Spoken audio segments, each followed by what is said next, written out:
Assalamualaikum warahmatullahi wabarakatuh. Ya, alhamdulillah, puji syukur kita panjatkan kepada Allah Subhanahu wa taala yang pada hari ini kita akan melaksanakan ujian skripsi atas nama Salma Julfani dengan judul faktor-faktor yang berhubungan dengan kejadian gastritis pada siswa SMA Negeri 2 Sintang tahun 2023. Terima kasih Pak Sohibun SKN MKM, Ibu Sunarti SKN Kes yang berbahagia hari ini, Salma Julfani yang bisa melaksanakan ujian skripsi pada hari ini. Sebelum ujian ini kita mulai, saya tanya dulu, apakah Salma dalam keadaan sehat? Sehat ya, sehat walafiat ya. Semoga nanti bisa melaksanakan menjawab semua pertanyaan atau menjelaskan penelitiannya ini. Penelitian ini dibagi menjadi 3 sesi. Yang pertama nanti presentasi ya, sekitar 20 menit, kemudian pendalaman atau pertanyaan berkaitan dengan skripsi, kemudian yang 3 nanti kesimpulan dari pelaksanaan skripsi ini. Untuk efektifnya waktu ini, persilakan berdoa dulu, silakan.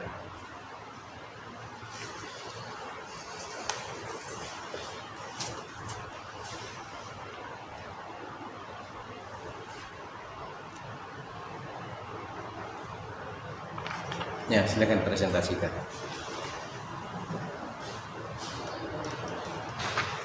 Assalamualaikum warahmatullahi wabarakatuh. Waalaikumsalam. Berhormat kepada Bapak Sohibun SKN MKM selaku pembimbing saya, kemudian pembimbing 1 LP Julesa MSc English dan Ibu Sunarti SKN English.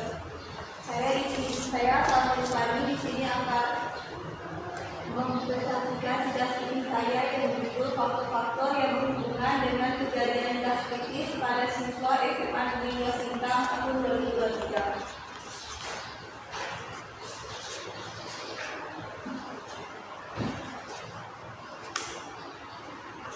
Bab 1, pendahuluan ke belakang. Pembangunan kesehatan di Indonesia saat ini dihadapkan tidak hanya pada penyakit menular, akan tetapi juga masalah penyakit tidak menular PTM dan pula terjadinya peningkatan yang disebabkan oleh gaya hidup seseorang. Salah satu masalah kesehatan yang dihadapi sekarang ini adalah penyakit saluran pencernaan seperti gastritis yang banyak dialami usia remaja dan dewasa. Gastritis merupakan peradangan yang mengenai mukosa lambung. Lambung merupakan serangan awal mula terjadinya berbagai macam penyakit. Pola makan yang tampak sepele ternyata memiliki efek yang sangat dahsyat. Menurut data WHO, angka kejadian gastritis di dunia di antara Inggris sebesar 22%, di Cina 31%, Jepang 14,5%, Kanada 3,35%, dan Perancis 29,5%, sekitar 583,635 insiden terjadinya gastritis di Asia Tenggara dari jumlah penduduk setiap tahunnya. Prevalensi gastritis yang dikonfirmasi melalui endoskopi pada populasi yang terdapat di Shanghai sekitar 17,2% yang secara substansial lebih tinggi daripada populasi yang terdapat di barat yang berkisar 4,1% yang bersifat asymptomatik. Persentase dari angka kejadian gastritis di Indonesia menurut WHO adalah 40,8%. Angka kejadian gastritis pada beberapa daerah di Indonesia cukup tinggi dengan prevalensi 274,396 kasus dari 238.452.952 penduduk. Berdasarkan profil kesehatan tahun 2018, gastritis merupakan salah satu penyakit di dalam 10 penyakit terbanyak pada pasien rawat inap di rumah sakit di Indonesia dengan jumlah 30,150 kasus atau Kabupaten Sintang tahun 2021 memiliki kasus gastritis tertinggi di Puskesmas Tempunas sebanyak 1.125 kasus, Puskesmas Tanggamau 1.048 kasus, Puskesmas Rangat 748 kasus, Puskesmas dengan kasus gastritis terendah adalah Puskesmas Sungai Duda sebanyak 6 kasus. Rumusan masalah: perkembangan teknologi informasi dan kegunaan masyarakat untuk mendapatkan informasi membuat masyarakat semakin bertambah pengetahuan dan pemahamannya terkait penyakit gastritis. Upaya untuk mengatasi masalah penyakit gastritis pun dapat mudah diantisipasi dengan mengubah perilaku kesehatan masyarakat. Penyakit ini merupakan penyakit tidak menular yang disebabkan oleh perilaku kesehatan seseorang. Orang yang dapat mengendalikan perilaku kesehatannya dapat terhindar dari penyakit gastritis, seperti mengendalikan stres, mengatur pola makan seperti jenis, jumlah, dan jadwal waktu makan. Siswa yang harusnya dapat menerapkan pola hidup sehat dengan mengendalikan perilaku kesehatannya agar terhindar dari penyakit yang bersumber dari pelaku kesehatannya. Berdasarkan studi pendahuluan yang dilakukan di SMA Negeri 2 Sintang dari 32 siswa-siswi pada kelas 11 IPS 3 terdapat di kelas 12 IPS 3 terdapat 5 orang siswa yang menderita gastritis. Tujuan penelitian ada tujuan umum. Adapun tujuan penelitian ini untuk mengetahui faktor-faktor yang berhubungan dengan kejadian pada siswa di SMA Negeri 2 Kabupaten Sintang. Tujuan khususnya untuk mendeskripsikan kejadian gastritis, jenis kelamin, pengetahuan, sikap, jenis makanan, jadwal waktu makan, porsi makan, konsumsi alkohol, konsumsi kopi, dan stres pada siswa di SMA Negeri 2 Sintang. Kemudian untuk mengetahui hubungan jenis kelamin dengan kejadian gastritis pada siswa di SMA Negeri 2 Sintang. Untuk mengetahui hubungan pengetahuan dengan kejadian gastritis pada siswa di SMA Negeri 2 Sintang. Kemudian untuk mengetahui hubungan sikap dengan kejadian gastritis pada siswa di SMA Negeri 2 Sintang. Kemudian untuk mengetahui jenis makanan dengan kejadian gastritis pada siswa di SMA Negeri 2 Sintang. Kemudian untuk mengetahui hubungan jadwal waktu makan dengan kejadian gastritis pada siswa di SMA Negeri 2 Sintang. Kemudian untuk mengetahui hubungan konsumsi alkohol dengan siswa alkohol dan kejadian pada siswa SMA Negeri 2 Sintang. Kemudian untuk mengetahui hubungan konsumsi kopi dengan kejadian gastritis pada siswa di SMA Negeri 2 Sintang. Kemudian untuk mengetahui hubungan stres dengan kejadian gastritis pada siswa di SMA Negeri 2 Sintang. Yang kecil-kecil ya. Kemudian bab 2 ada di bawah pustaka. Dan tadi Pengendalian gastritis. Gastritis adalah perdana atau pendarahan pada lapisan lambung dan dapat bersifat akut, kronis, dan difus atau lokal. Ada dua jenis umum gastritis yang merupakan substansi akut dan gastritis. Langsung ke hasil. kedua tadi Hasil. Oh. lampu. Ya, Ini ada kerangka teori. Di bab hasil. Nah.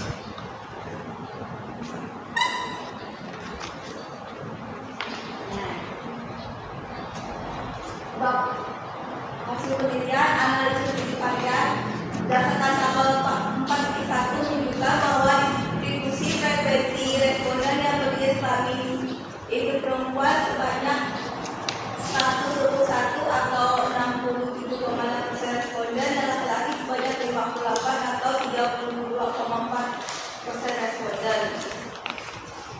Kemudian tabel tingkat pengetahuan berdasarkan tabel 4.2 menunjukkan bahwa distribusi frekuensi responden berpengetahuan baik sebanyak 90 frekuensi atau 50,3% responden dan tingkat pengetahuan kurang baik sebanyak 87 frekuensi atau 48,6% responden. Kemudian tabel sikap berdasarkan tabel 4.3 menunjukkan bahwa sebanyak 123 frekuensi atau 68,7% responden, dan sikap tidak mendukung sebanyak 56 frekuensi atau 31,3% responden. Kemudian tabel jenis makanan berdasarkan tabel 4.4 menunjukkan bahwa distribusi frekuensi responden yang mengkonsumsi jenis makanan tidak beresiko sebanyak 105 frekuensi atau 58,7% responden, dan makanan tidak beresiko sebanyak 74,413%. Kemudian tabel jadwal waktu makan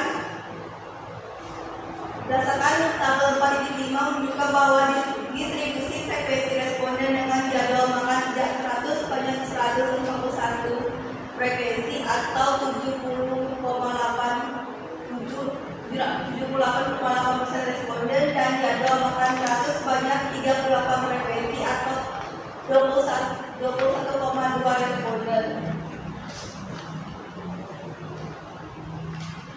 Kemudian minuman alkohol dapat dilihat yang tidak mengkonsumsi alkohol sebanyak 172 frekuensi atau 96,6% responden, dan mengkonsumsi alkohol sebanyak 6 atau 3,4 responden.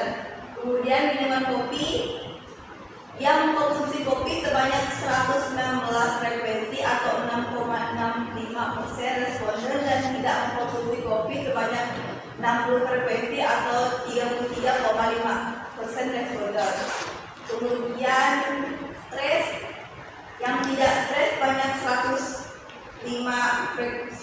frekuensi atau 58,7% responden, dan yang stres banyak 74 atau 41,3% responden.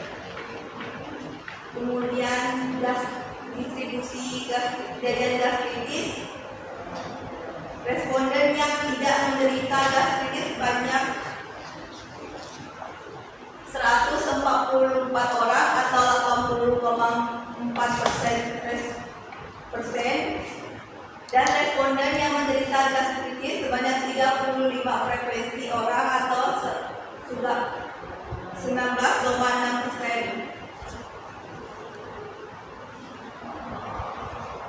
Ini analisis bivariat jenis kelamin laki-laki yang menderita gas kritis ada 3 orang dengan persennya 5,2%. Kemudian laki-laki tidak menderita gas kritis banyak 55 orang dengan 94,8%. Kemudian perempuan yang menderita gas kritis ada 32 dengan 26,4%. Kemudian perempuan yang tidak menderita gas kritis ada 89 dengan 73,6%, dengan OR-nya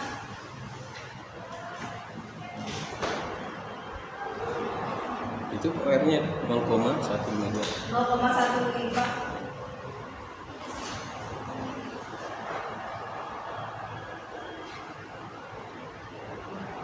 PVU-nya 0,15 dengan PVU-nya 0,001. Kemudian hubungan pengetahuan dan kejadian gas kritis pada siswa SMA yang berpengetahuan kurang baik sebanyak 14% menderita gas kritis ada 14 dengan 15,1%.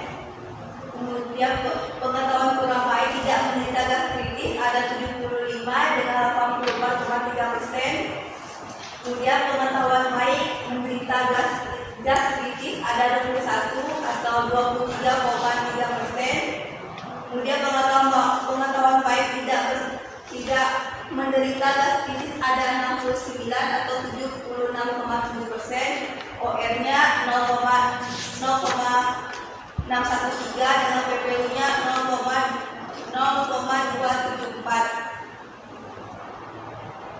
Kemudian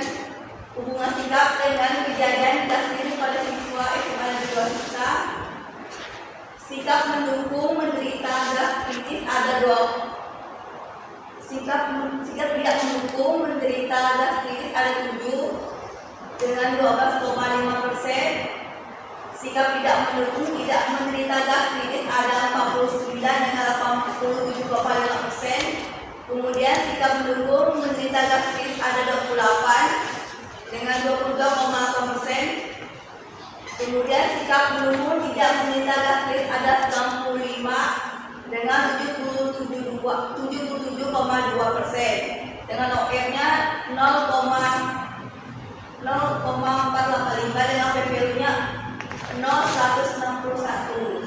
Kemudian hubungan jenis makanan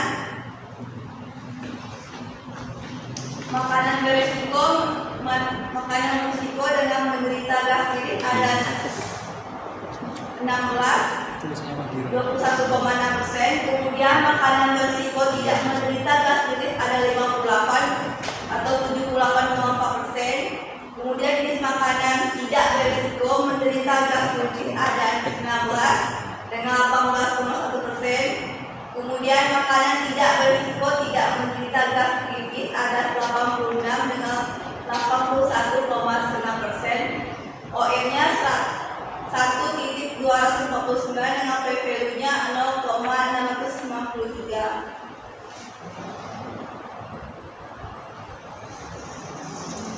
Kemudian jadwal waktu makan. Jadwal waktu makan tidak teratur menderita gastritis ada 32 dengan 22,7%. Jadwal makan tidak teratur dengan tidak menderita gastritis 109 dengan 77,3%. Kemudian jadwal makan teratur menderita gastritis ada 3 dengan 7,9. Kemudian jadwal makan teratur tidak menderita gastritis ada 35 dengan 92,1%. OR-nya 3,425, P-value-nya 0,041.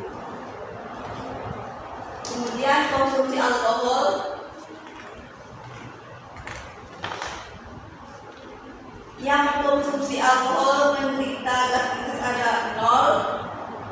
Yang mengkonsumsi alkohol tidak menderita gastritis ada 6 dengan 100%. Kemudian tidak mengkonsumsi alkohol menderita gastritis ada 35 dengan 20,2%. Kemudian tidak mengkonsumsi alkohol tidak menderita gastritis ada 138 dengan 79,8%. OR-nya 1.254 dengan P-value-nya 0,569. Kemudian konsumsi kopi. Yang meminum kopi menderita gastritis ada 39 dengan 21,7%. Kemudian tidak gastritis meminum kopi 47 dengan 78,3%. Kemudian yang tidak meminum kopi menderita gastritis ada 22 dengan 18,5%. Kemudian tidak mengkonsumsi kopi dan tidak menderita gastritis ada 97 dengan 1,5% dengan OR-nya 1.220, P-value-nya 0,759. Kemudian stres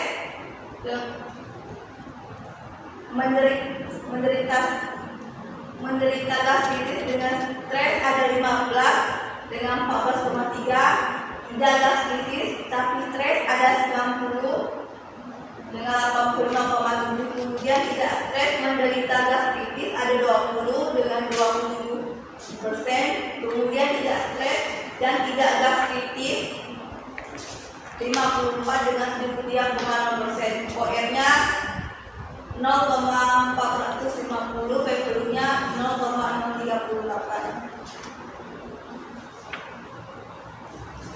Hasil penelitian jenis kelamin, P-value-nya 0,01, alfanya 0,05, ada hubungan. Pengetahuan 0,247 dengan alfanya 0,5, tidak ada hubungan. Sikap dengan P-value 0,161 dengan alfanya 0,5, tidak ada hubungan.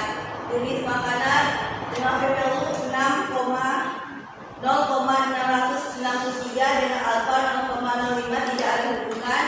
jadwal waktu makan dengan p-value 0,041 dengan alfa 0,05 ada hubungan. Kemudian konsumsi alkohol p-value-nya 0,599 dengan alfa 0,05 tidak ada hubungan. Konsumsi kopi 0,759 dengan p-value-nya dengan alfanya 0,05 tidak ada hubungan. Stres p-value-nya 0,038 dengan alfa 0,05 ada hubungan. Kemudian bab 5 pembahasan hubungan Islami dengan siswa.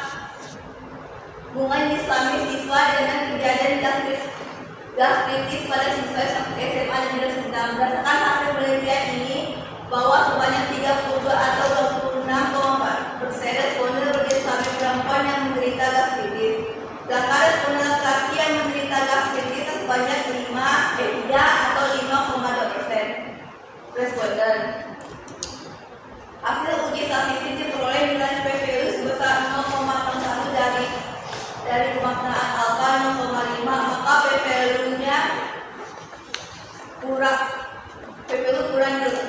kurang nilai alfa. Artinya secara statistik ada hubungan signifikan antara jenis kelamin dengan kejadian gastritis. Hasil analisis selanjutnya mendapatkan OR sebesar 0,158 menunjukkan bahwa jenis kelamin merupakan faktor protektif atau pencegahan terjadinya gastritis. Kemudian hubungan pengetahuan siswa dengan kejadian gastritis pada siswa SMA Negeri 2 Sintang. Berdasarkan hasil penelitian ini menunjukkan bahwa sebanyak 21 atau 23,3% responden yang berpengetahuan baik yang menderita gastritis, sedangkan responden yang berpengetahuan kurang baik sebanyak 14 atau 15,7% responden. Hasil uji statistik diperoleh nilai p-value sebesar 0,274 dari pemaknaan alfa 0,05, maka p-value lebih besar nilai alfa. Artinya secara statistik tidak ada hubungan signifikan antara pengetahuan dengan kejadian gastritis. Kemudian hubungan sikap siswa dengan kejadian gastritis pada siswa SMA Negeri kita.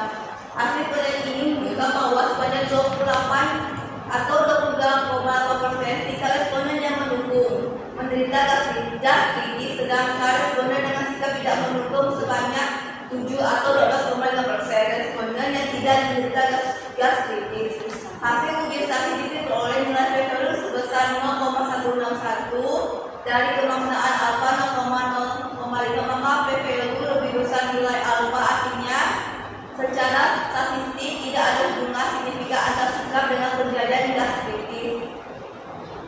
Kemudian hubungan jenis makanan dengan kejadian gastritis pada siswa SMA Negeri 2 Sintang. Hasil uji statistik diperoleh nilai p-value sebesar 0,693 dari pemaknaan alfa sama dengan 0,05, maka p-value lebih besar dari alfa. Secara signifikan tidak ada hubungan signifikan antara jenis makanan dengan kejadian gastritis.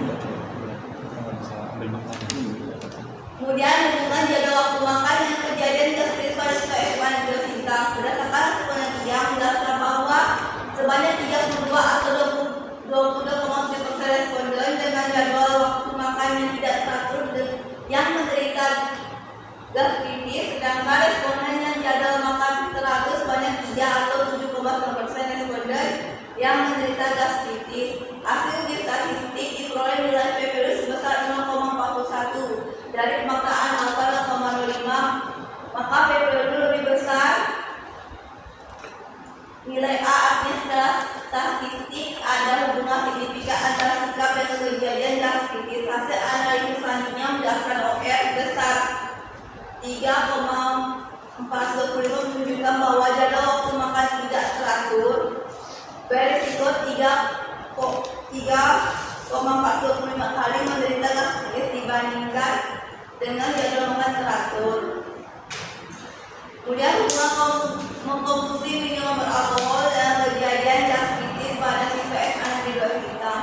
Berdasarkan hasil penelitian ini menunjukkan sebanyak 35 atau 20,2% responden yang tidak mengkonsumsi minuman beralkohol menderita gastritis gastritis. Sedangkan responden responden pun tidak seseorang pun mengkonsumsi alkohol. Hasil uji statistik beroleh nilai p-value sebesar 0,599 dari pemaksaan alfa 0,05, maka p-value lebih besar nilai alfa. Artinya statistik tidak ada hubungan signifikan antara konsumsi minimal alkohol dan kejadian gastritis. Kemudian hubungan konsumsi kopi dengan kejadian gastritis pada hitam berserta hasil penelitian ini menunjukkan bahwa sebanyak 13 atau 1,7% yang mengkonsumsi minuman kopi menderita gastritis. Sedangkan yang tidak mengkonsumsi minuman kopi sebanyak 22 atau 18,5% menderita gastritis. Hasil uji statistik diperoleh nilai p-value sebesar 0,749 dari pemaksaan alfa 0,05. Maka p-value lebih besar nilai alfa. Artinya secara statistik tidak ada hubungan signifikan antara konsumsi minuman kopi dengan kejadian gastritis. Kemudian hubungan stres dengan kejadian gastritis pada siswa hitam. Hasil uji statistik diperoleh nilai p-value sebesar 0,038 dari pemaknaan alfa 0,05. Maka p-value nilai A, artinya secara statistik ada hubungan signifikan antara stres dan kejadian gastritis. Hasil analisis selanjutnya menjelaskan OR sebesar 0,450 menunjukkan bahwa stres merupakan faktor protektif pencegahan terjadinya gastritis. Kesimpulan. Kesimpulan. Udah cukup. Udah. Ini kan udah pendek ya kan. Baik, untuk berikutnya saya persilakan kepada Pak Sibuk sebelumnya. Silakan. Kepada Pak Lutfi Biasa MSc MKes, saya hormati juga Ibu Sunarti SKM MKes, yang berbahagia Saudara Salma Zulfani ya. Salma Zulfani ya, sudah sidang skripsi hari ini. Bagaimana perasaannya setelah seminar presentasi? Biasa aja. Oke, ada beberapa yang akan saya tanyakan di sini ya. Kalau kita melihat tren, sebelum itu mengapa kamu mengambil gastritis? Mengambil gastritis di SMA 2, alasannya apa? Mengetahui ada data penyakit di SMA dulu Pak menderita gastritis. Karena kan di Sungai kasusnya kan juga rendah gitu. Kasusnya rendah. Cuma 6 kan?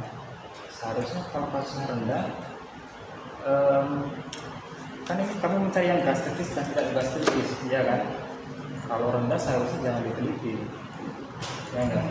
Kecuali kalau kamu ingin melihat performa dari layanan atau memang performa dari individu, bagaimana dia mencegah gastritis, bisa.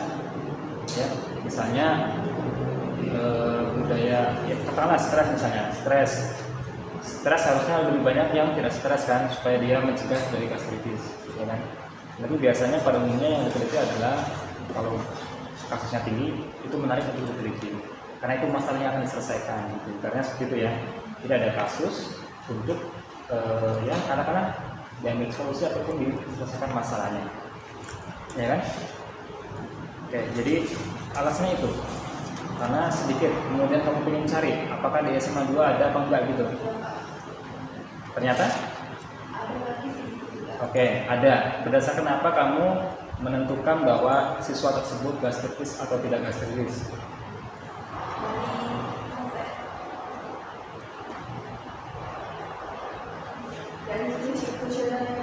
Dari kuesioner. Tidak ada hasil pemeriksaan lain? Maksudnya gini, kalau gastritis itu kan penyakit ya, gastritis infeksi atau radang di lambung itu harus diagnosa medis gitu. Ya kalau kita bisa aja bilang gastritis, tetapi belum tentu secara medis dia gastritis gitu ya. Mungkin perih karena belum makan aja gitu kan. Seharusnya yang berkaitan dengan penyakit harus ditunjang dengan pemeriksaan laboratorium atau pemeriksaan medis lainnya, misalnya apakah USG kan, atau memang endoskopi kan namanya. Pokoknya pemeriksaan lanjut ya, pemeriksaan penunjang seperti itu. Jadi dalam penelitian kamu di sini hanya asumsi, ya kan? Asumsi berdasarkan pertanyaan yang kamu ajukan gitu ya. Kamu menanyakannya bagaimana ke siswanya?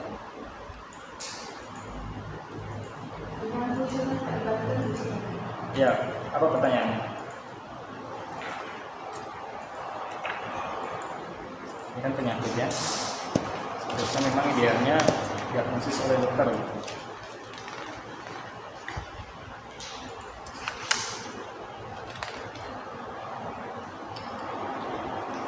Mana pertanyaannya? Coba buka di kuesioner. Pertanyaannya. Pertanyaan gastritis. Oke, saya sudah membukanya. Di sini ada 6 pertanyaan tentang gastritis. Bagaimana bisa menyimpulkan bahwa responden ini gastritis atau tidak gastritis? Berdasarkan apa?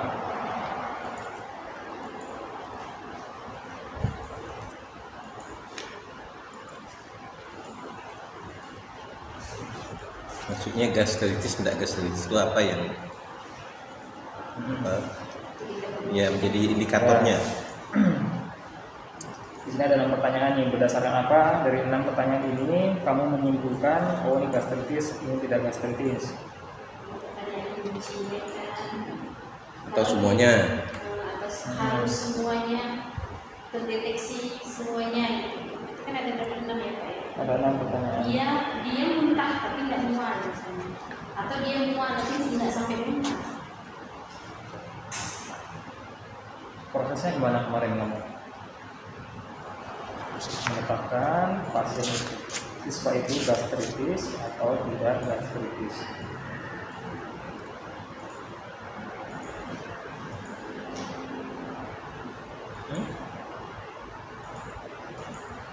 Di sini ada 6 pertanyaan di kuesioner ya. Di sini ada sakit, nyeri, rasa tidak enak di hati, perut bagian atas, mual saat atau setelah makan, perut kembung atau terasa penuh, mudah kenyang, sering sendawa, kita. Nah, dari gejala ini, apakah jika satu siswa itu hanya mengalami satu gejala, apakah ditandai disebut dengan gastritis atau 2 gejala? Jadi gimana? Dia bisa ada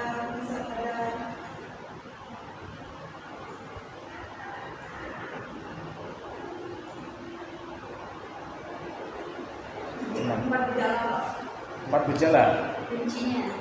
Apa aja kuncinya? 4 gejala kuncinya apa aja? Pertanyaan kunci. Nomor 1, sakit dengan rasa tidak enak di hati pada bagian perut atas, kemudian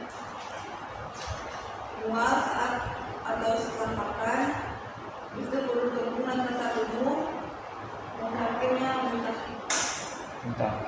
Jadi kalau orang lemak itu atau orang gastritis ini selalu muntah.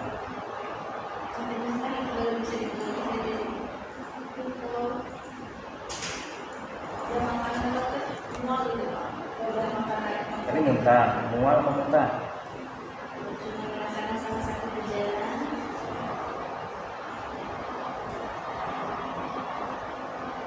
Ya, jadi apa? Apa semuanya? Apa hanya beberapa bagian gitu?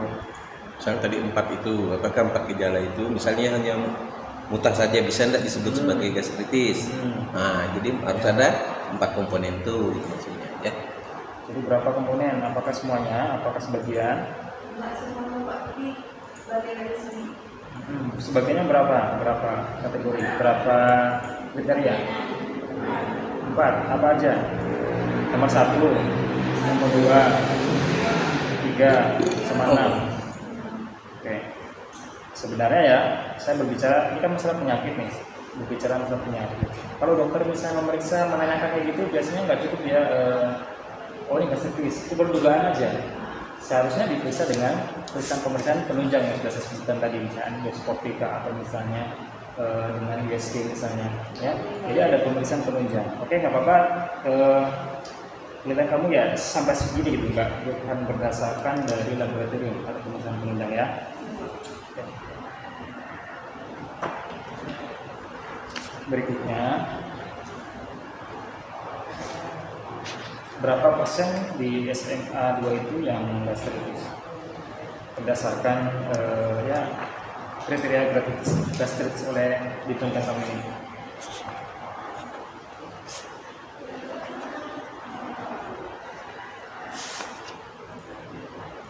Berapa persen yang gastritis?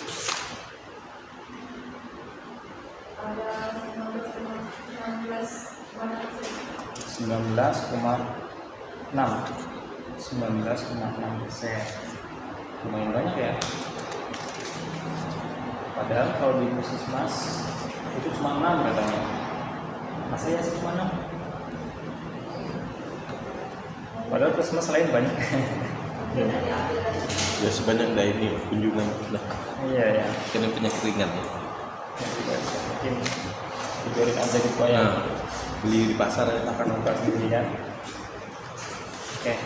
Nah sebenarnya selain gejala tadi, ada gejala lain nggak yang tidak tersebutkan yang berkaitan dengan gastritis tadi itu? Nggak ada lain. Jadi hanya 6 itu aja.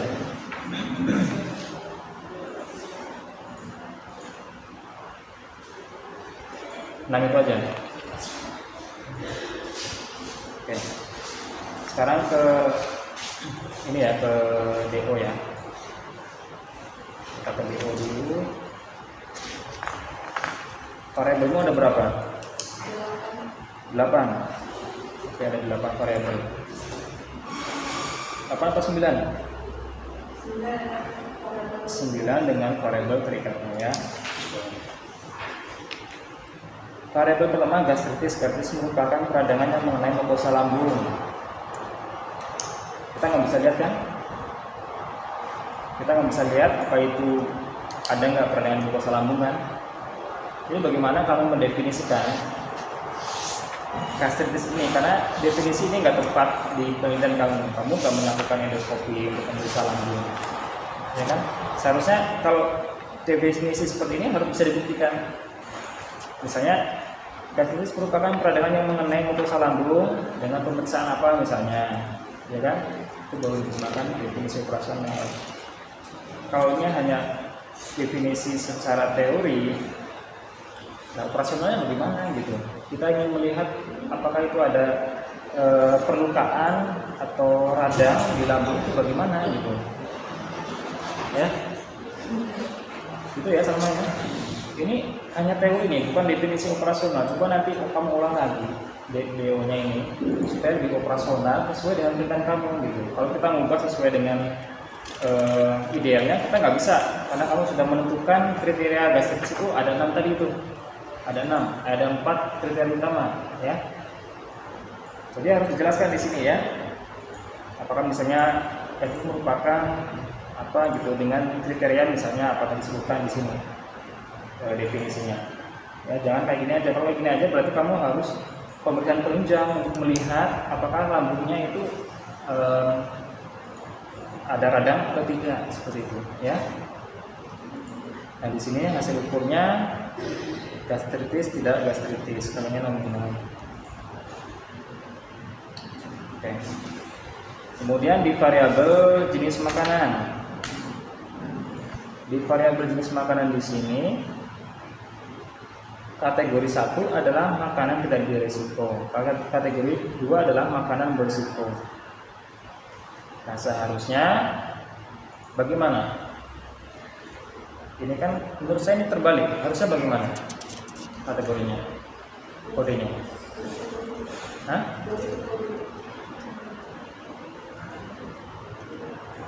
Kode 1 apa? Kode 1 harusnya makanan berisiko ya. Harusnya makanan berisiko baru makanan tidak berisiko. Karena kita mengikuti variabel dari gastritis tidak gastritis. Ya. Nanti kalau ketukar kayak gitu analisisnya, tentunya OR-nya juga kebalik gitu loh. Kebalik-balik gitu. OR-nya nggak pas ngitungnya. Ya.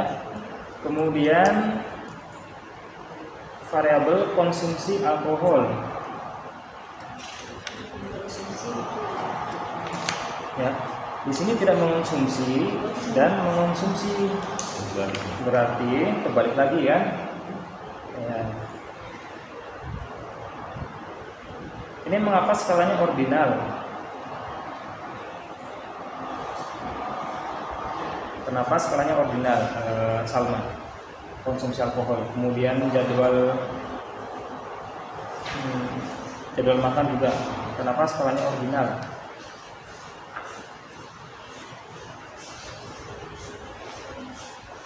Skala ordinal. Kenapa skalanya ordinal?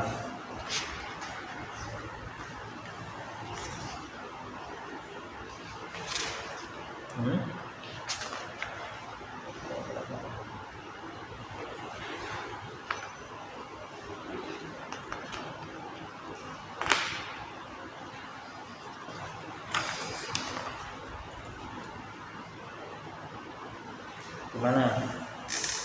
Kenapa skalanya di sini bilangnya ordinal? Bukan ordinal, bukan interval, bukan rasio. Alasannya apa?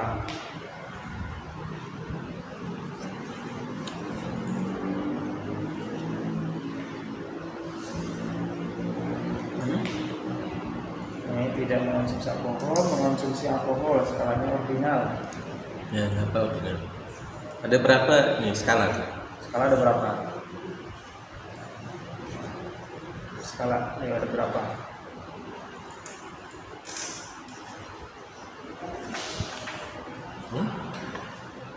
Berapa?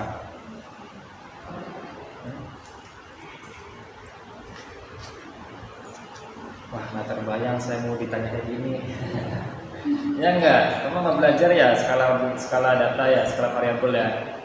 Ayo dipelajari ya. Saya selalu bilang sama adik kelasnya, ini harus dipelajari sampai akhir, kamu harus ingat gitu. Ya, skala variabel berulang kali saya kalau di kelas suruh ingat itu. Saya pun ngajar tentang ini kan, pengembangan instrumen harus tahu skala itu Pak, berkaitan banget kan. Iya. Nah. Skala nominal, ordinal, interval, rasio. Iya, ya itu ya. Coba ulangi apa yang Bapak sampaikan tadi. Nominal, rasio, interval. Ya, tapi nggak berurutan ya. Kalau berurutan dari rendah ke tinggi, nominal, ordinal, interval, dan rasio. Nah, di sini kamu menyatakan ordinal. Alasannya apa? Kalau kamu nggak menyampaikan, berarti saya anggap tidak ada alasan. Nggak ada alasan ya, berarti ya. Di sini konsumsi alkohol di kuesionernya ada satu pertanyaan dengan banyak anaknya gitu. Yang pertama, apakah Anda memiliki kebiasaan kebiasaan minuman alkohol? Ada tidak, ada iya, tapi jarang, kurang dari 1 cangkir per hari atau kurang dari sama dengan 5 cangkir per minggu. Yang C, iya, 1-2 cangkir per hari. D, iya, kurang lebih dari sama dengan 3 cangkir per hari. Nah, misalnya orang ini atau siswa ini mengonsumsi alkohol iya lebih dari 3 cangkir per hari. Kamu kategorinya apa? Mengonsumsi alkohol? Ya. Oh, jadi gini, saya mau nangkap dulu ya. Jadi kamu mendefinisikan minum alkohol ini, jika tidak menjawab berarti tidak mengonsumsi alkohol. Jika menjawab iya, berarti mengonsumsi alkohol. Gitu kan? Nah, berarti bukan ordinal. Harusnya nominal. Nah, angka-angka ini bisa menjadikan penjelas ya. Penjelas di variabel kamu, di variabel kebiasaan minum alkohol itu harus diperjelas. Oh, yang kurang dari 1 cangkir per hari atau kurang dari 5 cangkir per minggu, ini ada sekian orang atau sekian persen. Yang 1-2 cangkir per hari ada sekian persen. Harusnya seperti itu, ya. Karena ini kan info bagus ya, ya. Sayang kalau nggak ditampilkan di variabel minum alkohol, ya. Jangan cuma kategorinya aja, ya. Ini bisa menjadi penjelas atau memperkaya dari informasi yang kamu dapatkan. Sayang ini kan sudah digali, tinggal ditampilkan saja di variabel univariatnya. Kemudian ini kayak ordinal semua. Mengonsumsi kopi saya kira juga gitu ya. Kenapa ordinal mengonsumsi kopi?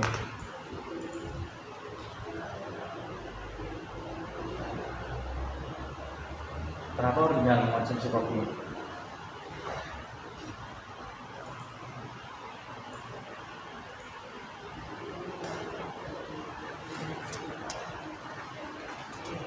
Pertanyaan nomor 1, nomor A dan B itu mirip-mirip gitu ya. Ada ini frekuensi ya, frekuensi. Kemudian nomor 2 kuantitasnya ya. Oke. Apakah maksud kamu adalah mengonsumsi, kalau dia satu hari itu mengonsumsi berarti dia mengonsumsi, atau harus dihitung berdasarkan berapa gelas kamu baru bilang mengonsumsi? Kalau tidak pernah berarti tidak mengkonsumsi. Kalau dia juga kadang-kadang berarti juga dia mengkonsumsi. Oh, kalau kadang-kadang sering selalu berarti dia mengonsumsi. Nah, sama dengan yang di atas tadi ya, yang alkohol. Jadi informasi ini cantumkan saja gitu. Jadi ada persen nanti, berapa persen yang lebih dari 3 gelas per harinya atau lebih dari 3 gelas per harinya. Itu bisa dicantumkan sebagai informasi tambahan. Ini bagus sebenarnya. Bagus kalau ditampilkan, bisa menambah informasi.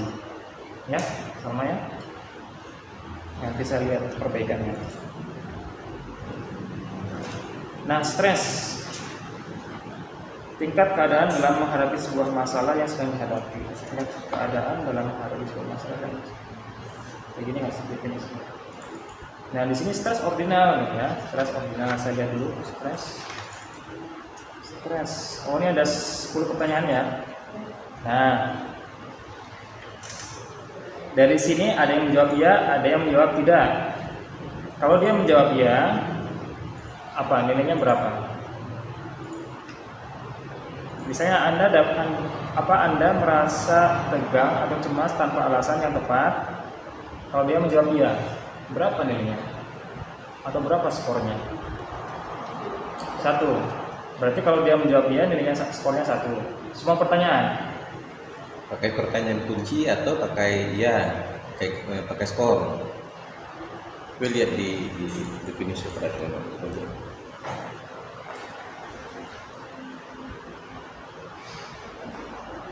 Konsumsi kopi stres itu terulang lagi gitu. Ya. Ya enggak? Sama kan? Oh, sama. Oke.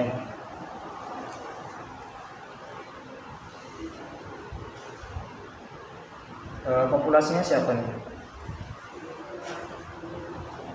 Populasi penelitiannya siapa? Siswa-siswi SMA 2 ya. Populasinya 733 sampel. Nah,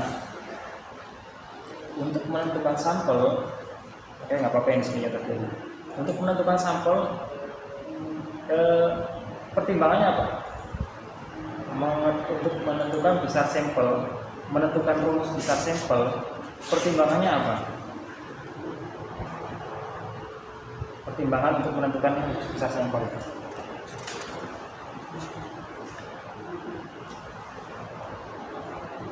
Pertimbangan rumus besar sampel. Saya ingin tahu nih, ini kan kamu memilih rumus ini. Pertimbangannya apa?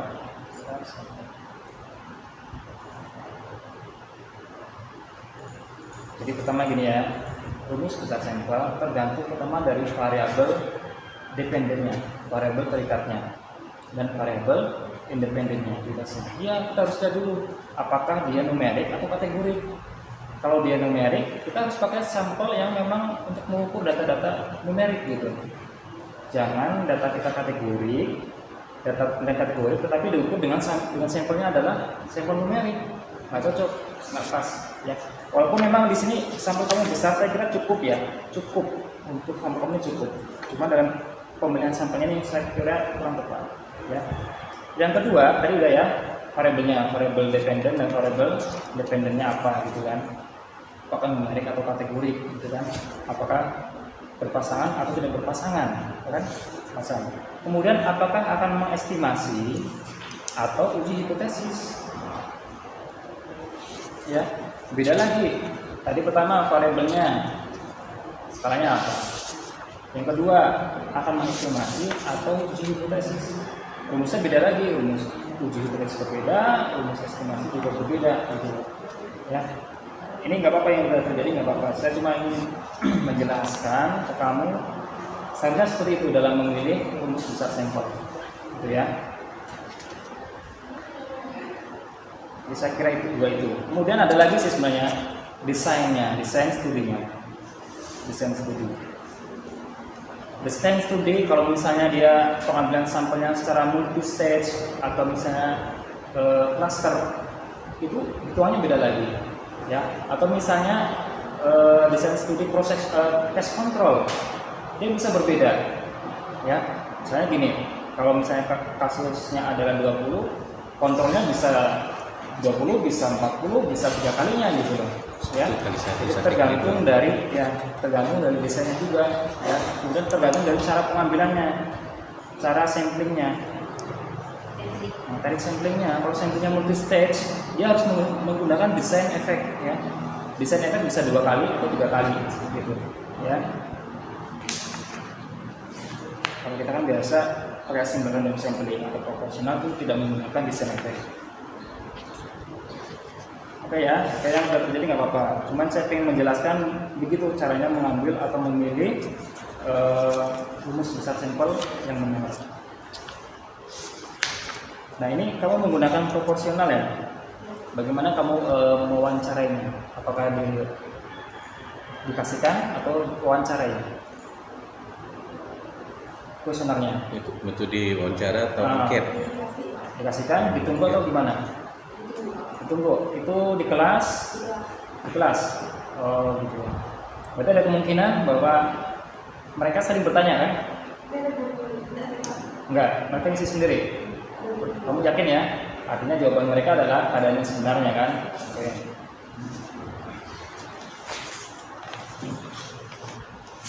Berikutnya ya, kita langsung ke ini ya, ke hasil ya.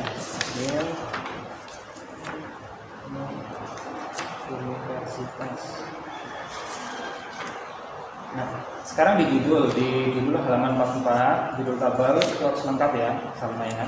Misalnya distribusi frekuensi berdasarkan jenis kelamin pada siswa-siswi atau siswa SMAN 2 tahun berapa, ya. Tidak harus lengkap. Kemudian yang kedua, distribusi tingkat pengetahuan siswa-siswi SMA 2 Sintang tahun berapa gitu ya, di mana dan tahunnya harus ada, waktunya kapan gitu, biar orang lihat ketika ya dia nggak lihat videonya ya, lihat ini oh tahun 2023. Nah kemudian di analisis univariat sebaiknya variabel utama yang diteliti itu yang ditampilkan di pertama kalinya di analisis univariat. Misalnya apa yang kamu teliti variabel utamanya? Gastritis kan, yang berarti gastritis kan, itu yang ditampilkan di depan, di paling awal gitu. Karena itu variabel yang kita teliti, gitu ya, variabel utamanya. Nah ini termasuk ya, ini kan ada komanya, jenis kelamin ada 32,4%, perempuan 67,6%, jumlah kalau total berarti ya 100,0% ya, tambahkan 0,0% di situ. Oke, yang lainnya saya kira mengikuti. Tadi ya variabel terikatnya ini taruh di depan ya, sama ya, ini kan di paling belakang. Oke. Nah kemudian bagaimana menarasikan variabel jenis kelamin dengan kejadian gastritis di bivariatnya, ya. Kalau kita menarasikan, kita nggak harus menarasikan semuanya sekian berapa persen, yang laki-laki tidak gastritis berapa persen, perempuan gastritis berapa persen, perempuan tidak gastritis berapa persen. Itu kita nggak akan dapat informasi apa sih sebenarnya yang akan diperoleh gitu loh. Kita kan dalam uji, ini berarti uji hipotesis proporsi ya, dua proporsi yang akan kita uji ya, yaitu proporsi yang gastritis pada laki-laki dan gastritis pada perempuan. Ini akan yang diuji sebenarnya. C-square itu termasuk dari uji dua proporsi ya, di hipotesis dua proporsi. Jadi kita bandingkan ini loh, 5,2% dengan 26,4%. Ya. Membandingkan 5,2% dengan 26,4%. Sama atau beda? Bedanya apa? Secara angka beda ya kan? Tapi kita belum tahu, belum melihat p-value-nya. Nah, dibuktikan dengan p-value di situ, oh ternyata memang perbedaan ini bermakna secara statistik. Ya, dengan nilai p 0,001. Itu ya. Jadi yang dibandingkan persennya itu aja, gastritis laki-laki dan gastritis perempuan. Ya, jangan kamu lakukan semuanya. Menurut hemat saya seperti itu ya. Sama yang lain juga seperti itu.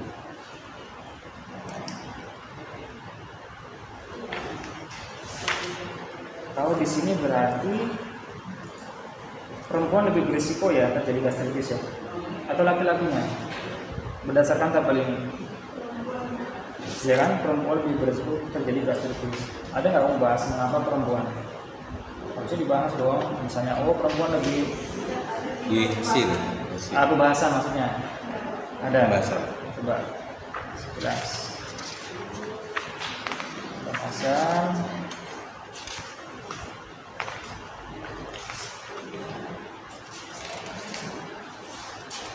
Oh, itu perilakunya ya sekolah itu ya maksudnya ya.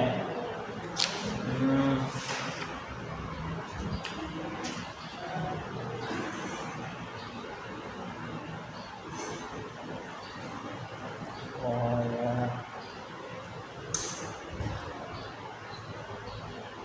Kalau pada usia 17 tahun perempuan lebih sering mengalami tekanan psikis dan mudah stres, lebih emosional gitu ya. Oke, jadi ada pembahasan.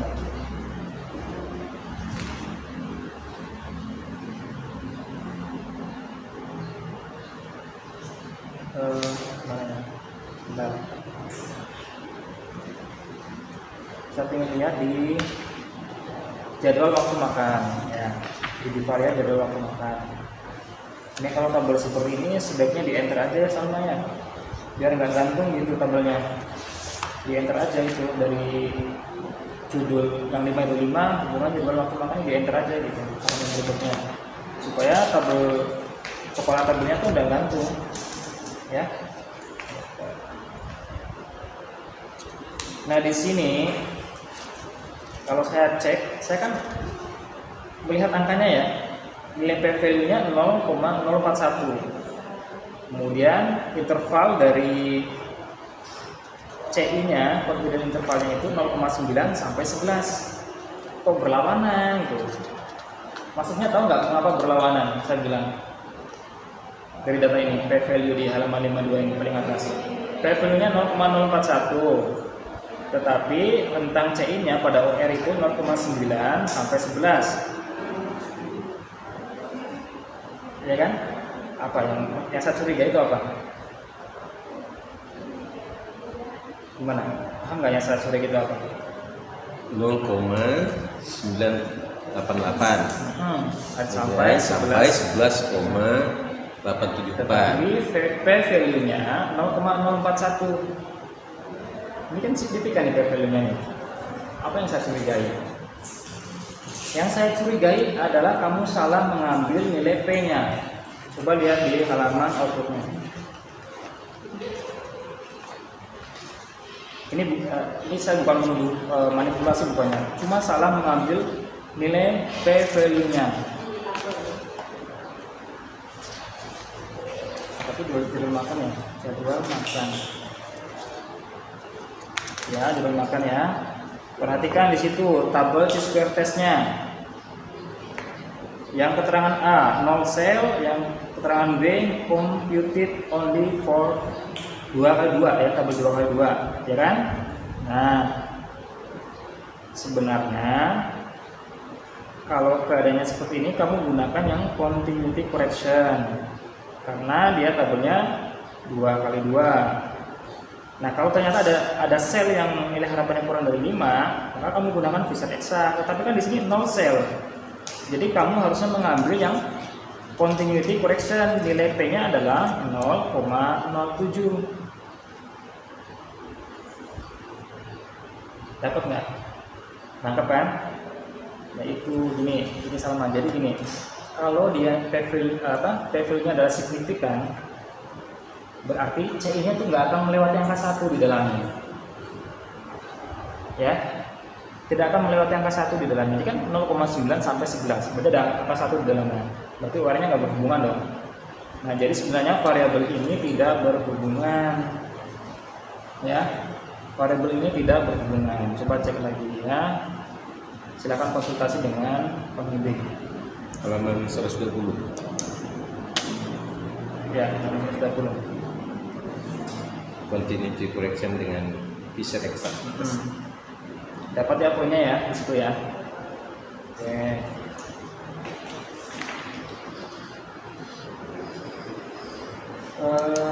Konsumsi alkohol sih dia tidak terbalik Pak letakannya. Ya, terbalik ya. Ya, mengonsumsi tidak mengonsumsi, kemudian gastritis tidak gastritis. Cuman di DO aja kayaknya tadi terbalik. Ya, definisi operasional. Di DO-nya aja yang terbalik. Di sini nggak terbalik. Di bivariat enggak? Nah, di sini minum kopi, tidak minum kopi, kemudian gastritis. Ini udah benar sih tabel di sini. Berarti di DO-nya ya sama ya. Oke. Stres tidak stres ya.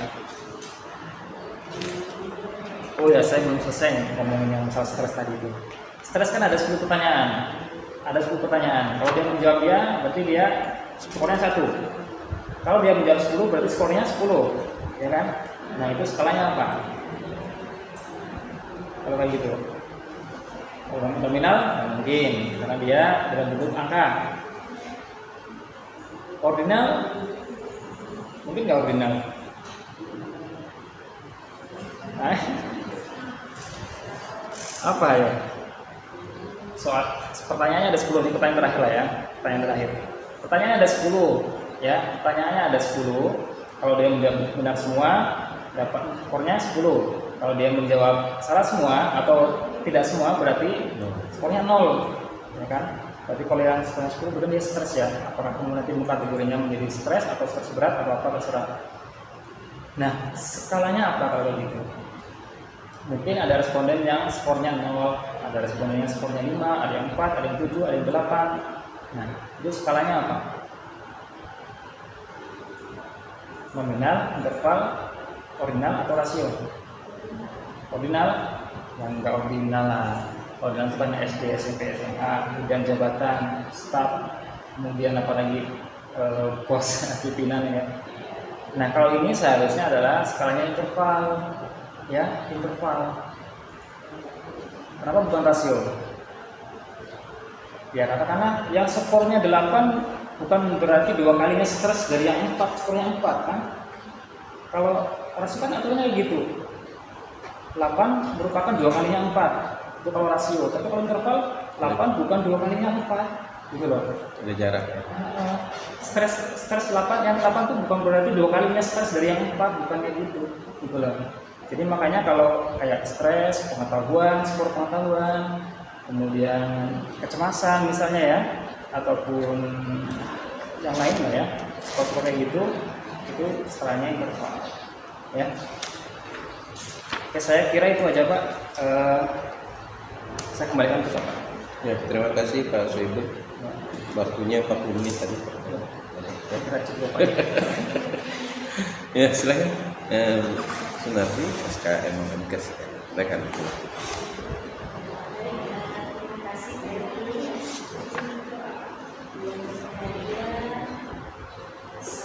sama kami ya. Alhamdulillah hari ini sudah kita sedang akhir diskusi.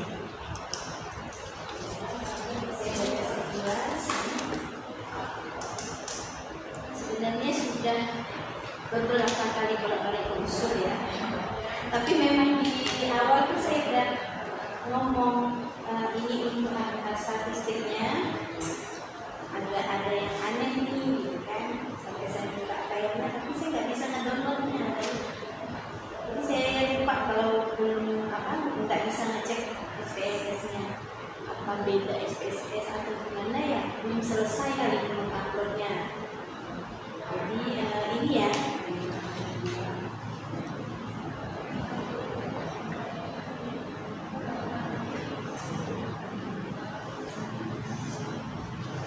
Di definisi operasional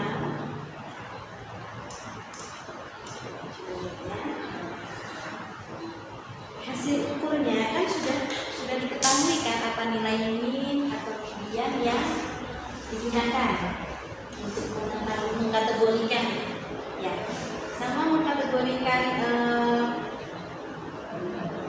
pengetahuan, ya, pengetahuan kurang itu berarti kan kurang atau sama dengan nilai min atau median. Sudah diketahui angkanya, kan? Berapa untuk pengetahuan nilai min atau median? Min mediannya kan melakukan pengetahuan baik, misalnya responden 1. Nah, ini saya tidak menemukan total skornya masalahnya. Total skor responden 1 dia benar, menjawab benar, itu berapa jumlahnya? Hanya kode 0101 aja di sini. Kalau di Excel-nya mungkin ada rekap Excel-nya, kita lihat dulu. Di Excel-nya disiapkan totalnya, misalnya responden 1 ini ya, responden 1 pengetahuan. Ini berapa responden? Yang ini yang itu yang di validitas. Yang hasilnya nggak di print, justru hasilnya yang harus dilampirkan bukan di validitas ya. Ini yang mana 102 itu? Di mana? Hanya 31 di sini. Berarti ini ya 31 ini berarti validitasnya aja. Nanti dilampirkan ya yang master data penelitian berapa total? 102, 103 itu ada. Tidak. Tidak. Uji normalitas data.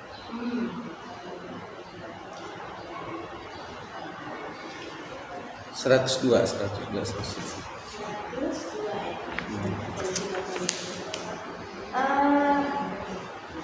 Coba lihat di kuesionernya ya. Kuesionernya pertanyaan singkat.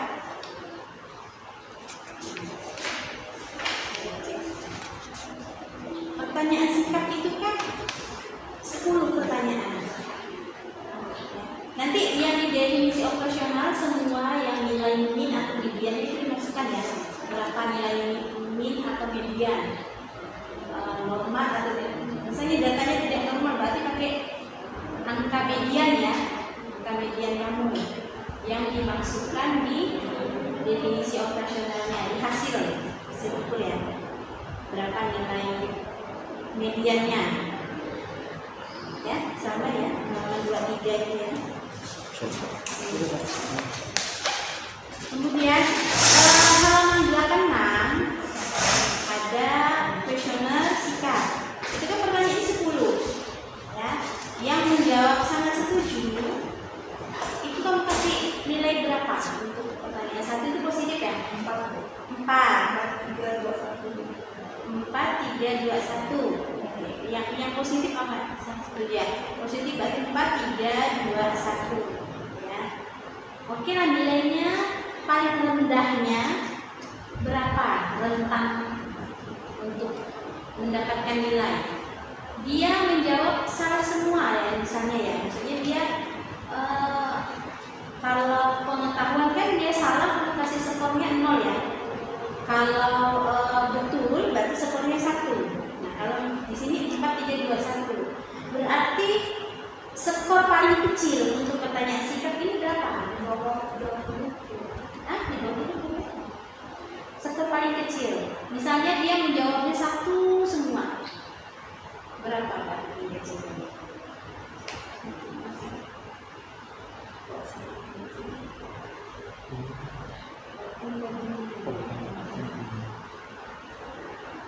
Di situ bisa nampilin SSS-nya.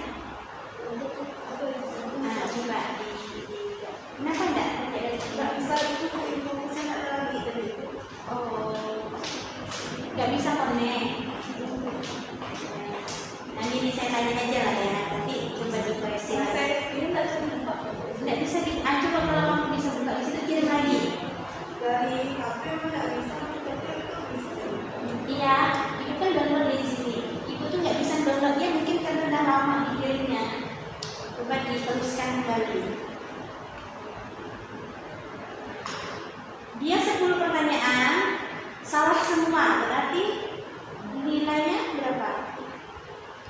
Sikat. Kan tadi 1, 2, 3, 4. Berarti nilai dari paling rendah itu 1 kan? Dari 4 jawaban tadi itu 1. 1 kali 10 bertanya berarti nilai paling rendahnya 10. Ya, 10 kan? Saya ingat. Berapa sampel kamu? Sampelnya 179. 179 ya.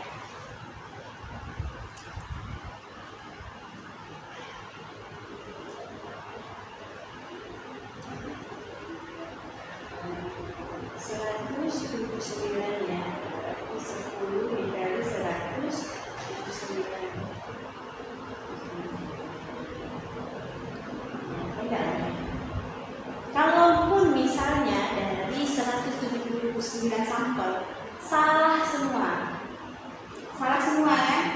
Salah semua dan menjawabnya nilainya 1 semua. Berarti kan rata-ratanya itu 10. Min itu rata-rata ya. Nilai tengahnya, mediannya juga 10. Nah, kamu cek di uji normalitas kamu. Halaman berapa? 104. Nilai mediannya 2. Nilai minnya 1,69. Yang kamu uji normalitaskan itu kode 010101-nya atau totalnya. Nah, makanya pengennya cek kemarin itu sudah dikirim.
Kamu melakukan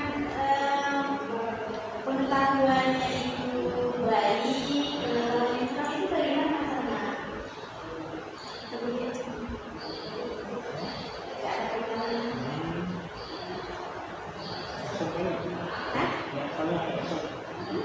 Excelnya ada? Excelnya? Coba dilihatin aja, terus tampil, dilihatin aja. Ada nggak Anda totalnya? Masalahnya yang diuji normalitaskan itu kan sebenarnya totalnya. Karena sebenarnya dibawa sama total, nanti yang dibuka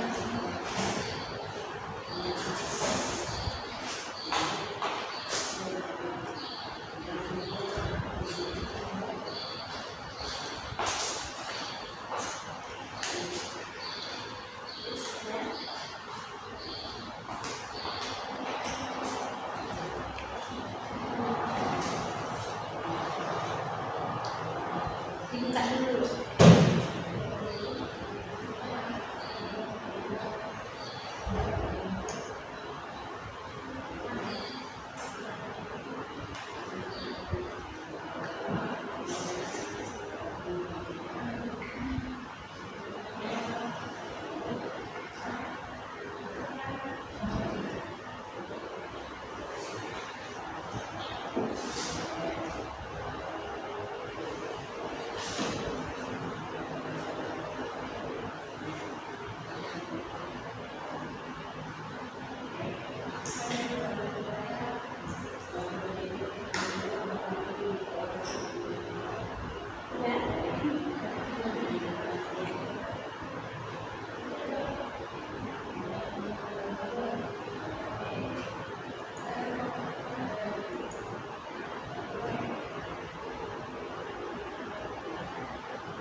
total pengetahuan, totalnya itu ya angkanya itu.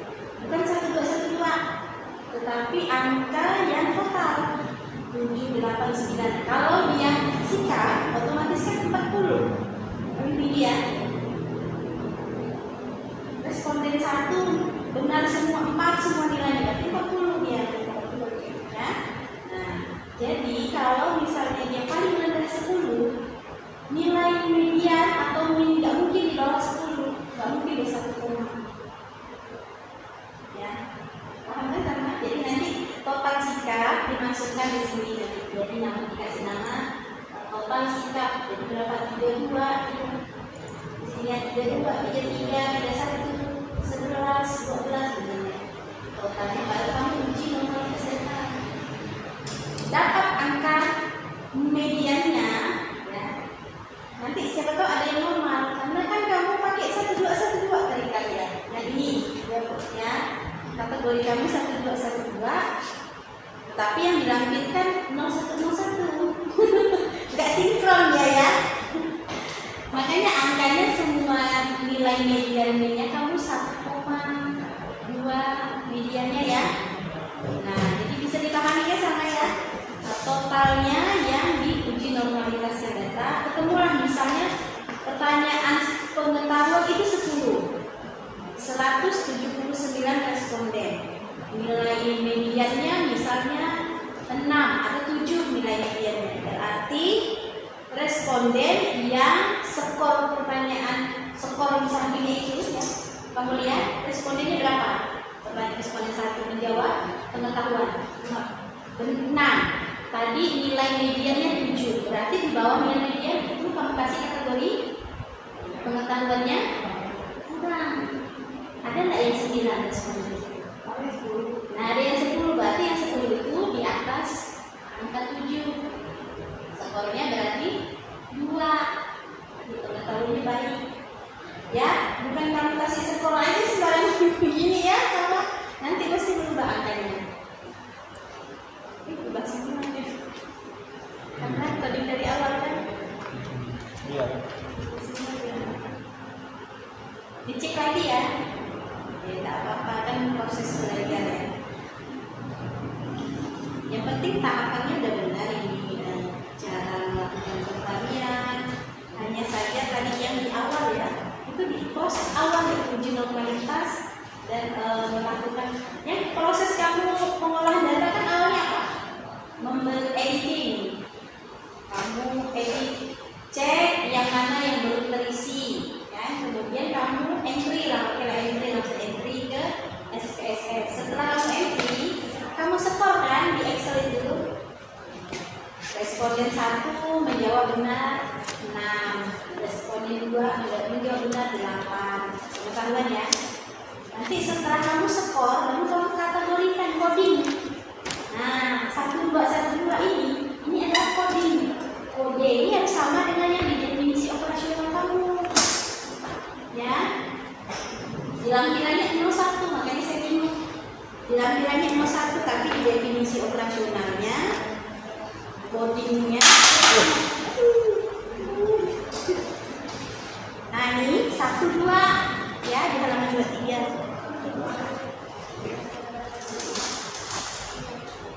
Jadi ini kan 12 ya, sama ya. Oke, berarti tadi itu uji normalitas datanya dicek kembali, angkanya di bawah 2 semua. Berarti pakai ternyata yang diuji normalitas kan codingnya 1212 ya, harusnya total skor yang diuji normalitaskan. Ini harus kategorikan. Terus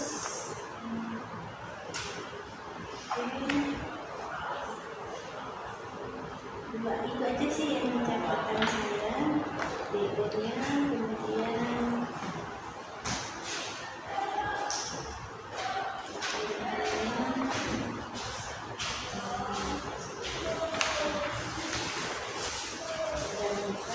fotonya boleh ya.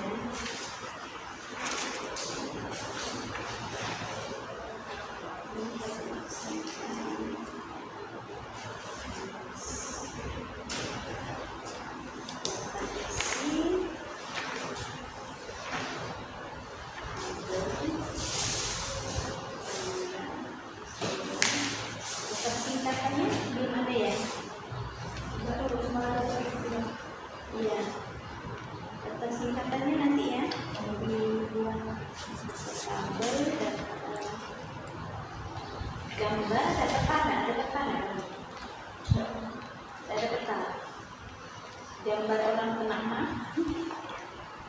Ada gambar. Skema kerangka teori itu maksudnya mana? Daftar apa? Bagan. Gambar. Nah, berarti kan ada gambar satu. Berarti ada nggak dibuat daftar gambar? Daftar gambar. Kembali ke dia.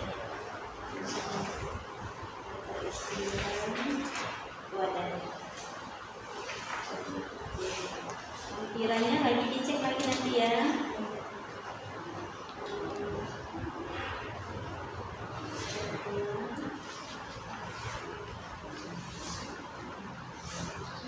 Surat-surat juga kita formalitas data. Master datanya nanti dibenerin ya. Jadi ada master data yang 0101 ini, kemudian yang kategori punya kamu itu di 12. Jadi 2. Master data uji validitas dan master data penelitian.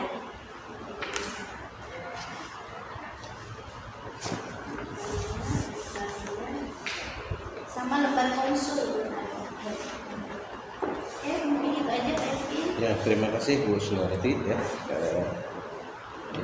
masukan saya. Masukan tadi ada cetak miring, kemudian ucapan terima kasih pada responden. Ini ada. Kan berperan itu. Kalau tidak ada responden, tidak dapat data nanti kan. Ucapan terima kasihnya ke sekolah ya. Kemudian tadi cetak miring ya. Cetak miring, kemudian jenis kelamin itu bukan memiliki ya. Jenis kelamin itu melekat pada orang memiliki jenis kelamin. Nah itu kan masalah selingkuh itu melekat pada orang ya, jadi bukan memiliki jenis kelamin. Iya, itu melekat pada individu berjenis kelamin laki-laki berjenis. Nah, gitu. Soal macam barang ya. Kalau memiliki buku ya. Nah, ya. Kemudian ini apa? Sebenarnya kan konsep untuk bivariat itu konsepnya gini. Untuk analisisnya itu kan ada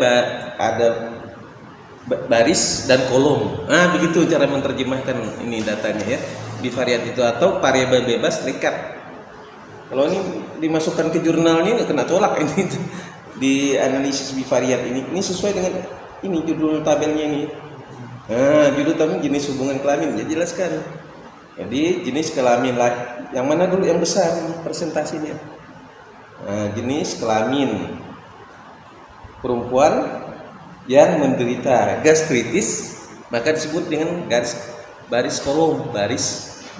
Jadi membacanya sesuai dengan baris dan kolom. Maka disebut dengan konsep tabel silang namanya ya, menyilangkan di antara baris dan kolom. Maka konsep jumlahnya nggak perlu dibaca, biasanya dalam tabel itu nggak pernah muncul biasanya. Ya, kalau di artikel itu yang nggak boleh dimunculkan malah. Kok ini dibaca nanti kalau mau banyak artikel gimana kan itu. Nah, kemudian nggak boleh juga menyebut sebagian besar kecuali dalam penelitian kualitatif. Kualitatif ya sebagian besar. Nah, kalau di kuantitatif nggak boleh nyebut itu. Maka tadi ada statistik deskriptif, ada inferensial itu tulisannya. Kalau dia deskriptif tadi maka dibuat sebagian besar, tapi kalau dia inferensial itu tidak boleh ya. Dalam pengambilan keputusan itu perbedaannya. Jadi kalau di kualitatif itu sebagian besar itu boleh di kesimpulan itu. Kalau di kualitatif, tapi kuantitatif itu tidak boleh. Disebut berapa angkanya ya.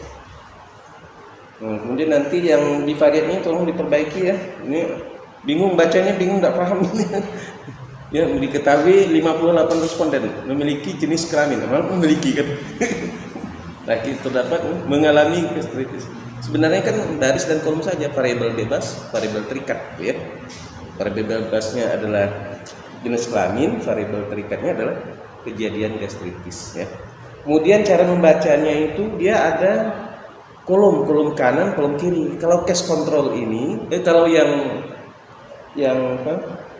kalau case control di sebelah kiri, yang case-nya, yang sebelah kanan kontrolnya kan begitu. Nah, itu yang case control.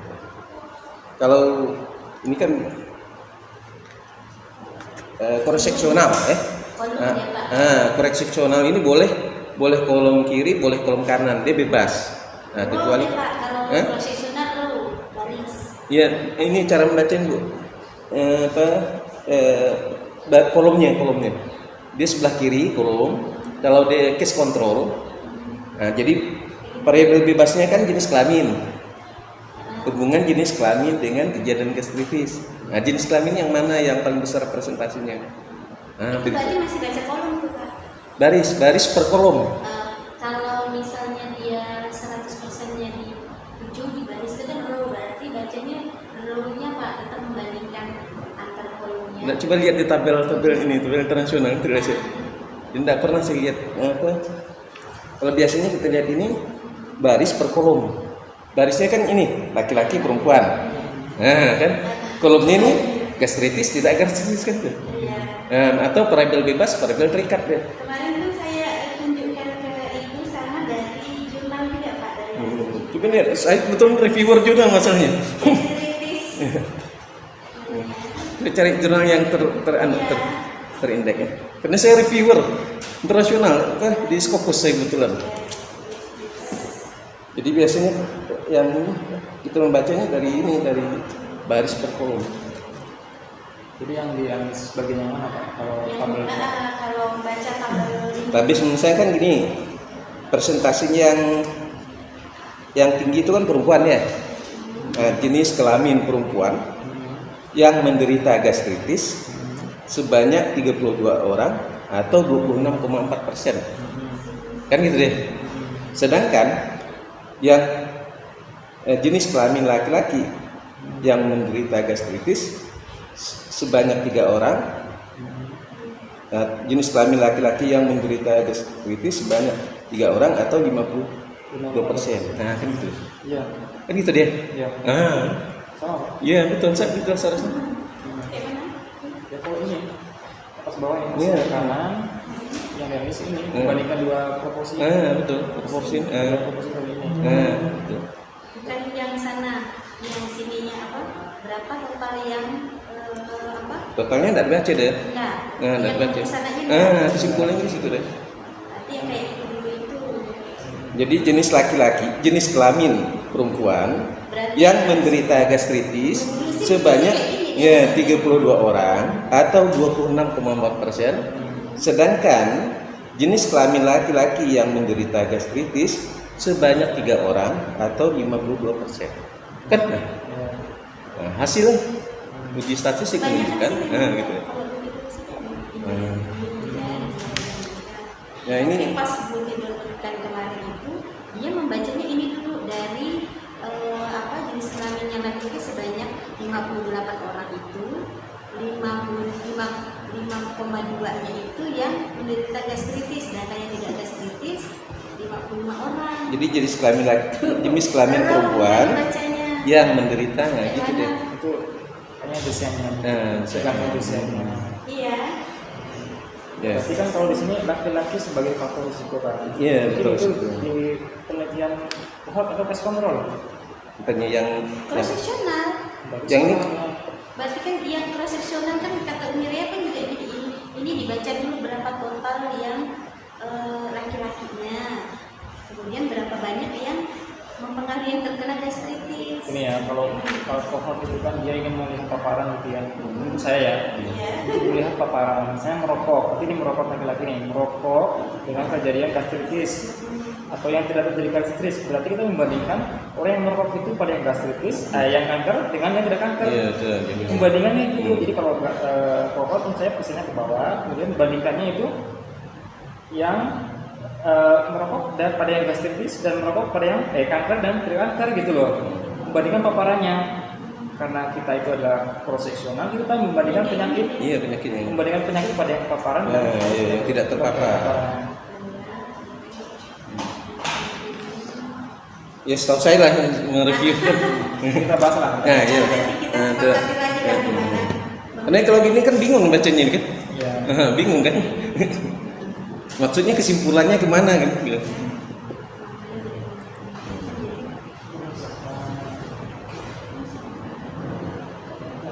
Yang variabel, yang tabel tunggal ya, tabel tunggal. Yang tabel itu ada dua, ada tabel 1-1 dan tabel tunggal ya.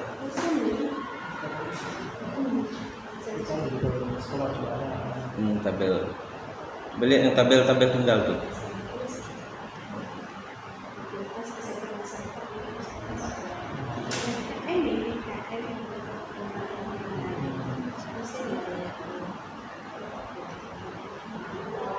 Itu ya. Kemudian tadi presentasi juga tidak boleh sebut. Ini tadi tabel di inter ya, pada halaman 51 nanti di inter dia. Jangan sampai itu judul tidak punya anak ya, tidak punya ekor ya. Kemudian di rekap itu tulis OR-nya ya. Nah, OR itu penting. Biasa di internasional malah OR-nya yang dilihat, bukan v-value ya. Nah, kalau misalnya dia yang reviewer internasional, dia melihat OR-nya bukan malah di masih banyak space Pak ya. Banyak space-nya di ringkasan. Iya. Ambil aja ya. Nah, ditambah saja di OR halaman 55-nya ya. Jadi v-value, alfanya, OR-nya. Iya, aku penasaran juga sebenarnya kayak gitu kan dibaca. Iya, tapi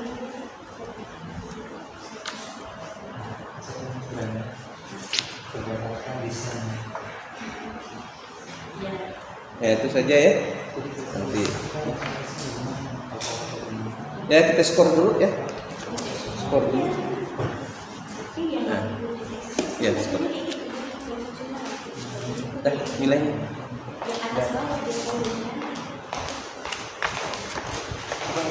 Bapak aku paling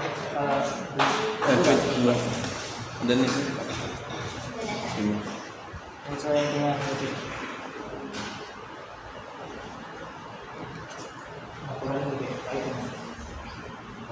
Sampahnya Itulah halaman. 90 kali 25.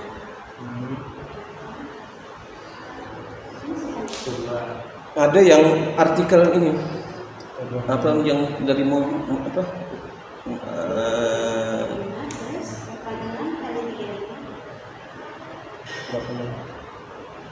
Banjarmasin satu variabel ya, mana kita mau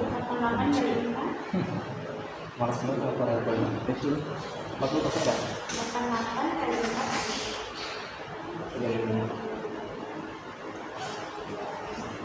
Ini ya nanti rapat aja Benar. berdasarkan studi kita ngambil Kalau saya sih Pak tesis memang atas bawah gitu saya bacanya Pak.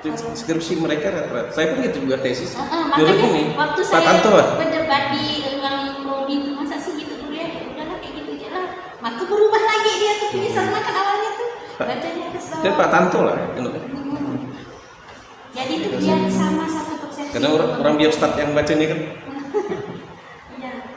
ya nanti kita lihat Kebetulan rutin download kemarin itu pun row yang dibacanya aduh kalau aku lawan berapa dulu dah berapa 22,5 30,1 berapa 30,1 35,2 Nanti kita lihat anak jurnal internasional ya. 87,8 Karena outputnya nanti kan artikelnya. ya apa tentang baca 87,8 tambah 8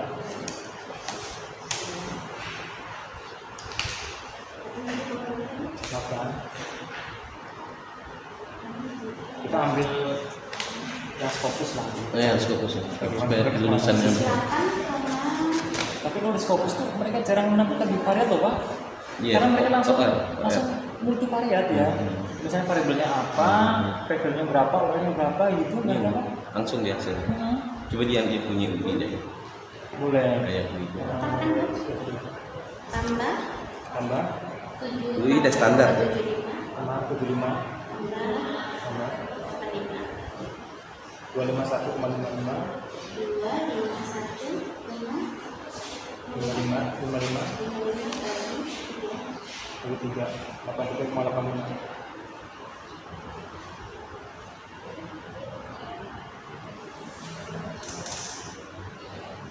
Justru kalau jurnal internasional saya sudah mencek di varian Pak, apalagi yang Dia pakai gambar gitu kan. iya. Grafik dia sih pakai ini deh. Pakai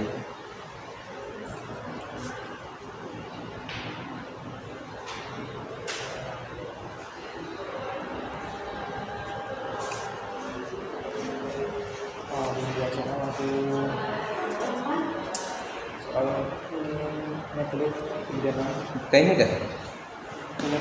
Ada ini. Ya mereka yang share itu pakai ini. Coba. Yang share pakai Google Form. Google Form. Dulu itu udah disiapkannya, Boleh kan? dan dipindahkannya soal. Boleh aja pakai Google Form. Boleh sih Pak. Tapi repot sih ketimbang itu. Kalau Google Form tuh nggak ada waktunya. Nah iya. Iya kan? Kelemahannya tidak ada waktunya. Kemudian mereka bisa kerja sama tuh. Bisa ngeliat. Bisa kerja. Makanya bulan-bulan nih sesuai dengan tujuan kita nih. Kalau nambah soal tersebut cuma 1 jam kan ya udah. Kan bisa dilihat lah. Habis itu kerjaan tuh pindah. Ya dari sini. Obatnya di sini. Orang itu banget.